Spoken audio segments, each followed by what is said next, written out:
নমস্কার, pen and paper coaching একাডেমির brain বুস্টারে আপনাদেরকে স্বাগত। আজকে আবারও আমরা চলে এসেছি প্রিপজিশনের আর একটা কনসেপ্ট নিয়ে। আমরা কখন অ্যাংরির সঙ্গে উইথ বসাবো এবং কখন অ্যাংরির সঙ্গে অ্যাট বসাবো। অ্যাংরির সঙ্গে উইথ তখনই বসাবো যখন কোনো পার্সনের উপর রাগ করা বোঝাবে। আমি উদাহরণস্বরূপ বলতে পারি I am angry with my brother.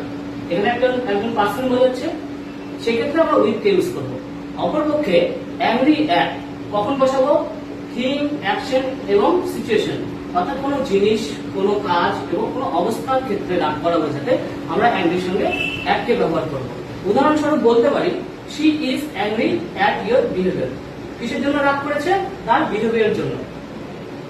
আশা করি তোমরা এই কনসেপ্টটা বুঝতে পেরেছো।